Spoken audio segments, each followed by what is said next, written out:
আর এবার হাওড়ার দিকে নজর রাখবো, কারণ হাওড়ায় ফের গঙ্গা বুঝিয়ে নির্মাণ।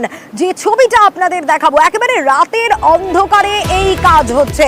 রাতের অন্ধকারে রাতভর গঙ্গা বুঝিয়ে নির্মাণের অভিযোগ। এই ছবিটা যে আপনাদের দেখাচ্ছি, এটা ঠিক শালকিয়ার বাধাঘাট, যেখানে গঙ্গা বুঝিয়ে দেওয়া হচ্ছে এমনটা অভিযোগ। আর এখানেও ঠিক তাই। নিউজ 18 বাংলার খবরে বন্ধ ছিল গঙ্গা ভরাট, আর 1 বছর পর আবারও সেই অভিযোগ উঠে আসছে। আরো বিস্তারিত দেবাশিস আমাদের জানাতে পারবে। দেবাশিস, আমরা এই খবর দেখিয়েছিলাম, আমরা খবর দেখাই সাধারণ মানুষের জন্য, সমস্যার সমাধান হয়, তারপরেও কিন্তু আমাদের নজর থাকে এবং এই ঘটনাগুলো তার প্রমাণ। 1 বছর আগে এই ঘটনা ঘটেছিল, বন্ধ হয়েছিল, আবার কারা, কেন, কি কারণে এই নির্মাণ শুরু করতে চাইছে? দেখো, অভিযোগটা কিন্তু সেই একই সংস্থার বিরুদ্ধে।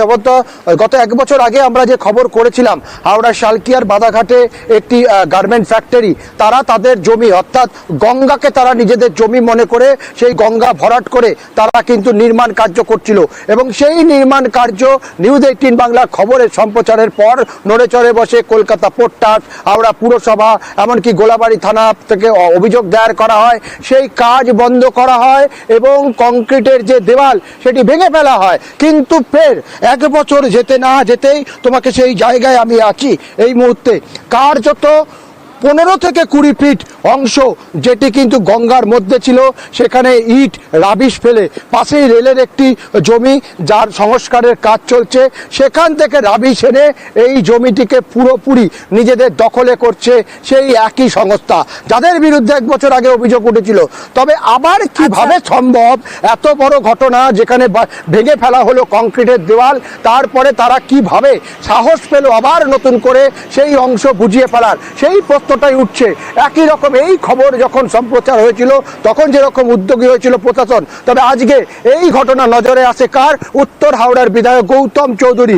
তারপরে তড়িঘড়ি তিনি সেখানে গোলাবাড়ি থানার পুলিশকে নিয়ে আসে, কার্যত কাজ বন্ধ করে দেয় এবং তাকে দেখে কার্যত এখান থেকে মানুষজন তারা পালিয়ে যায় যারা কাজ করছিলেন। ফলে এই মুহূর্তে কাজ বন্ধ থাকলেও প্রশাসনের তরফ থেকে কিন্তু আইনি ব্যবস্থা নেওয়া হচ্ছে। এই যে সংস্থা, আইনি ব্যবস্থা নেওয়ার আশ্বাস দেওয়া হয়েছে উত্তর হাওড়ার বিধায়কের তরফে। এরা অত্যন্ত পাপী লোক, এরা দুষ্কৃতী বলা যায়। মা গঙ্গাকে বইতে দিচ্ছে না পর্যন্ত তার নিজের পারপাস সলভ করার জন্য।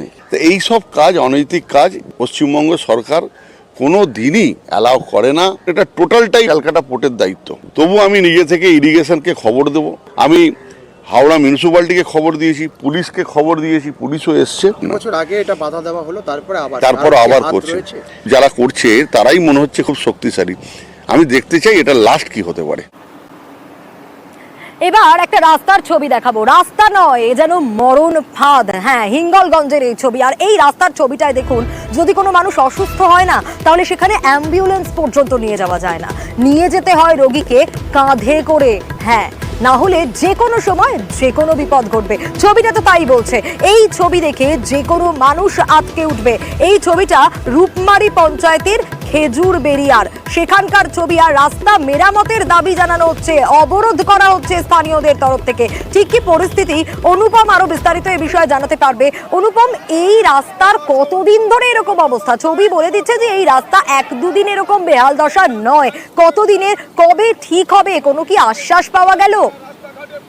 দেখো সোনিয়া, হিঙ্গলগঞ্জের রূপমারি পঞ্চায়েতের যে পশ্চিম খেজুরবেড়িয়া এলাকার মানুষ আজকে একজোট হয়ে তারা রাস্তা অবরোধ করছে। তাদের যেটা দাবি, এই রাস্তায় 1-2 দিন না, বিগত প্রায় 30 বছর ধরে এই রাস্তা ঠিক হয় না, কোন রকম কোনো কাজ হয় না। রাস্তা ভেঙে চুরে আশেপাশের পুকুরে চলে গেছে, চাষের জমির মধ্যে চলে গেছে, রাস্তা শুরু হয়ে গেছে।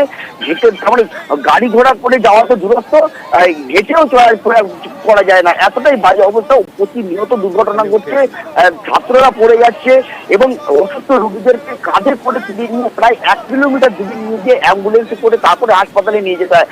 এতটাই বাজে অবস্থা। এলাকার মানুষ একবার না, একাধিকবার পঞ্চায়েতের থেকে শুরু করে বিডিও থেকে এবং বিধায়ককে বহুবার জানিয়েছি, কিন্তু কেউ কোন রকম সুরাহা করে না। বেশ, স্থানীয়রাও কি বলছেন সেদিকেও অবশ্যই নজর থাকবে, প্রশাসনও কি বলছে শোনাবো। আমার একটা বাচ্চা মেয়ে আছে, তাকে প্রতিদিন কেজি স্কুলে নিয়ে যেতে হয়। নিয়ে যেতে গিয়ে আমি সাইকেল থেকে 2 দিন পরে গেছি, যাওয়ার পরে আমার মেয়েটা চোট লেগেছে, ওই জন্য আমরা চাই আমাদের এই রাস্তাটা এক্ষুনি হোক, কারণ বয়স্ক লোকজনও যাতায়াত করে, তাহলে তাই কলে যেতে হয়, জল নিতে যেতে হয়। আমার শাশুড়ি পরে গিয়ে তার পা ভেঙে গেছে। আমাদের বহু মায়েরাও এই জল আনতে যায় বা রাস্তায় হাটে বাজার যাওয়ার জন্য অনেকবার পড়ে গিয়ে অনেকের পা হাত ভাঙে গেছে। সেই জন্যই বলছি এই রাস্তাটা তাড়াতাড়ি মেরামত করার জন্য। আমাদের এখানে যদি কোনো ডেলিভারি পেশেন্ট বা কোনো পেশেন্ট আসে, কয়েক কিলোমিটার আমাদের এখানে রাস্তাটা এই অবস্থা, এখান থেকে ঘাড়ে করে দোলনায় করে নিয়ে গিয়ে কতটা দূরে গিয়ে সেখানে গাড়িতে তুলতে হয়। তা আমরা কি ভারতবর্ষে বাস করছি না অন্য কোথায় বাস করছি? এরকম ভারতবর্ষের মধ্যে এরকম রাস্তা? করজোরে বিনতি করছি আমাদের রাস্তাটা যেন হয়। ওই রাস্তাটা অলরেডি মানে স্যাংশন হয়ে গেছে, ও রাস্তা অ্যানুয়াল অ্যাকশন প্ল্যানে পাস হয়েছে, স্যাংশন হয়ে গেছে, রাস্তা কাজ শুরু হবে এই ফেজেই হবে আর কি। মানে অ্যানুয়াল অ্যাকশন প্ল্যানে পাস আছে, শুধু টেন্ডার ঝুলিয়ে কাজটা শুরু হবে। আর এবার নজর রাখবো ওড়িশায় বার্ড ফ্লু। আর ওড়িশায় বার্ড ফ্লুর কারণে রাজ্যে নিষেধাজ্ঞা, কিন্তু সেই নিষেধাজ্ঞাকে উপেক্ষা করে রাজ্যে একেবারে লরি বোঝাই মুরগি চলে আসছে। কিন্তু তারপর কি হলো, সেই নিষেধাজ্ঞাকে উপেক্ষা করে যখন রাজ্যে মুরগি বোঝাই লরি, তখন মুরগি নিয়ে ওড়িশা থেকে রাজ্যে লরি ঢোকায় বাধা দেওয়া হয়। ঠিক কি পরিস্থিতি তৈরি হয়, তারপর কি হলো, আরো বিস্তারিত দিগ্বিজয়ের কাছ থেকেই জানবো। দিগ্বিজয়, নিষেধাজ্ঞা তো ছিলই, কারণ ওড়িশায় বার্ড ফ্লু, সে কারণে এখন বেশ কয়েকদিন নিষেধাজ্ঞা রয়েছে, তারপরেও কেন লরি আসছিল? দেখো, ইতিমধ্যে এই জন্য কিন্তু দেবরা থানায় খবর আসার পরেই দেবরা টোল থেকেই কিন্তু যে সমস্ত গাড়ি উড়িষ্যা থেকে এসেছিল তাদেরকে কিন্তু ফিরিয়ে দেওয়া হয়েছে।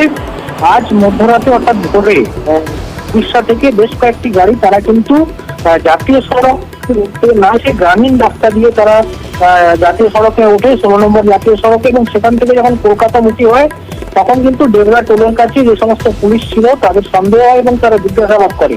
জিজ্ঞাসাবাদ করার পরে কিন্তু জানা যায় যে এই সমস্ত গাড়ি উড়িষ্যা থেকে এসেছে। তুমি জানো, দুদিন আগেই কিন্তু রাজ্য সরকার নিষেধাজ্ঞা করেছে উড়িষ্যায় বাধ্য থাকার জন্য। আমাদের রাজ্যে কিন্তু কোনো মুরগি বা ডিম এখন আসবে না, কয়েকদিন বন্ধ থাকবে। সেই মতো কিন্তু আমাদের পশ্চিম মেদিনীপুর জেলার কিন্তু বর্ডারে নাকা চেকিং চলছে। সেই নাকা চেকিং উপেক্ষা করে, রাজ্যের নির্দেশিত উপেক্ষা করে কিন্তু রাত্রে দেবরা চলে আসে বেশ কয়েকটি মুরগি গাড়ি।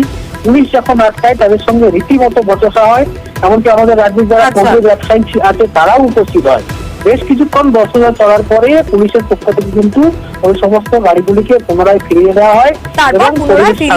বেশ দিগ্বিজয়, বেশ। উড়িষ্যার যত বার্ড ফ্লু মুরগি এসে আমাদের ওয়েস্ট বেঙ্গলের পোলট্রিটাকে শেষ করে দিচ্ছে, যার জন্য 6/9/2024 থেকে একটা নোটিফিকেশন জারি করেছেন যে আগামী 15 দিন উড়িষ্যার থেকে কোনো মুরগি যেন না আমাদের এখানে ঢোকে।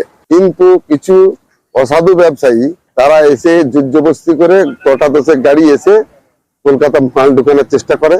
আমরা ফেডারেশনের তরফ থেকে এবং আমাদের স্থানীয় প্রশাসনের সহযোগিতায় তাদেরকে পুনরায় আমরা ফেরত পাঠিয়েছি।